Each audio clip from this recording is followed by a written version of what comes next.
जो कमजोर लोग होते हैं वो चले जाते हैं। लोकतंत्र में वॉर मशीन नहीं चल सकती। प्रश्न बीजेपी से करना चाहूंगा, विवेक तनखा जी कहीं चुनाव में नहीं है। देश में लोकसभा चुनाव का सियासी संग्राम छिड़ चुका है। बीजेपी ने पहले बाजी मारते हुए 195 सीटों पर नाम घोषित कर दिए हैं। इस पूरे मुद्दे पर अब कांग्रेस क्या सोचती है, ये जानने के लिए हमारे साथ इस वक्त मौजूद हैं कांग्रेस के वरिष्ठ नेता, राज्यसभा सांसद विवेक तनखा जी। सर, आप देख रहे होंगे कि जिस तरीके से कल बीजेपी ने ऐलान कर दिया 195 सीट एक बड़ा है, किस तरीके से देखती है कांग्रेस की क्या रणनीति है? ये आज की जो स्थिति है ये ऑर्डिनरी स्थिति नहीं है, ये एक्स्ट्राऑर्डिनरी स्थिति है। ये मुझे वो दिन याद है जब मैं दिल्ली यूनिवर्सिटी में पढ़ता था।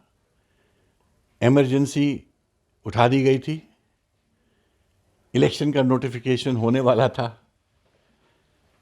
सब लोगों को कहना था कि इंदिरा जी को तो कोई हरा ही नहीं सकता, वो तो इतनी पावरफुल थी।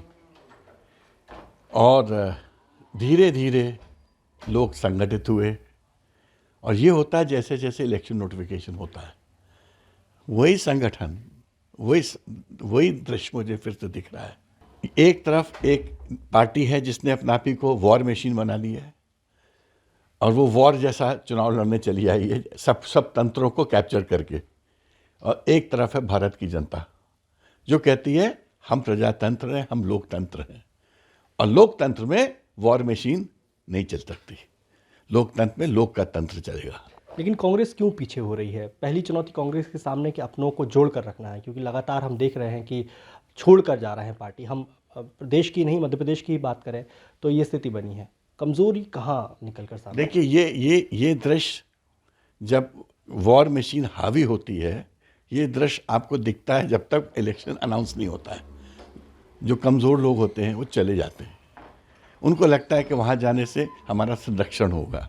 लोगों को पता है कि अगर हमको प्रजातंत्र को इस वक्त बचाना है, अगर हमको अपनी प्रणालियों को प्रजातांत्रिक रखना है, तो इस वक्त हमको बदलाव लाना पड़ेगा। लेकिन इंडिया गठबंधन भी लगातार टूटते जा रहा है। हालांकि कई जगह सहमति बनी है, लेकिन जैसे हम बिहार में देखें, जैसे हम अकाली दल की तरफ देखें, कहीं ना कहीं कमज़ोर तो नज़र आती है इस समय विपक्ष, पूरा विपक्ष हम बात करें। जो आप आज कमज़ोरी समझ रहे हो वो हमारी ताकत हो जाएगी।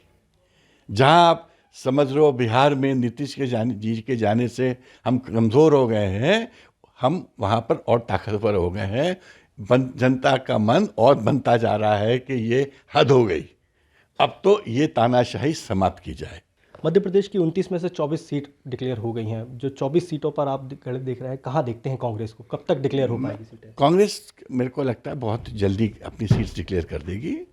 बहुत दिनों से मंथन चल रहा है, उनके कैंडिडेट्स भी बहुत सारे आइडेंटिफाई हो चुके हैं, पैनल्स भी बन चुके हैं और मुश्किल सब कुछ दिन की बात है, आप देखिएगा कांग्रेस की भी लिस्ट आ जाएगी। छिंदवाड़ा छोड़ दी है बीजेपी ने अभी। क्या ऐसा लगता है कि जो हलचल हमने कुछ दिनों पहले कमलनाथ जी के नाम पर देखी थी, शायद इसी का इंतजार बीजेपी कर रही है? प्रश्न बीजेपी से करना चाहूँगा कि देखिए, ये चीज़ें से आप कांग्रेस को नहीं तोड़ पाओगे। हमारे जो कांग्रेस के लीडर्स हैं वो बड़े शक्तिशाली और स्ट्रांग निश्चय के हैं। और कमलनाथ जी जैसे लोग जो इंदिरा जी के तीसरे पुत्र जैसे थे, और मैं कमलनाथ जी को 40 साल से जानता हूँ, मैं जानता हूँ उनकी सहन शक्ति क्या है। आप जबलपुर लोकसभा सीट से 2 बार चुनाव लड़ चुके हैं, 14 और 19। इस बार पार्टी के पास एक फिर कोई चेहरा नज़र नहीं आता अब तक। क्या हम माने कि तीसरी बार विवेक तनखा जी? विवेक तनखा जी के बारे में आप सोचिए ही मत। विवेक तनखा जी कहीं चुनाव में नहीं है। हमारी पार्टी आपको एक अच्छा कैंडिडेट देगी, उस कैंडिडेट को सब लोग समर्थन करेंगे, उसके लिए काम करेंगे। विस्तार से बातचीत करने के लिए बहुत बहुत धन्यवाद। तो ये थे हमारे साथ विवेक तनखा जी, जिनने साफ कह दिया है कि बीजेपी इस चुनाव को चुनाव की तरह नहीं बल्कि वॉर की तरह लड़ रही है। कैमरामैन रविंद्र के साथ तुर्केश कुमार, विस्तार न्यूज़।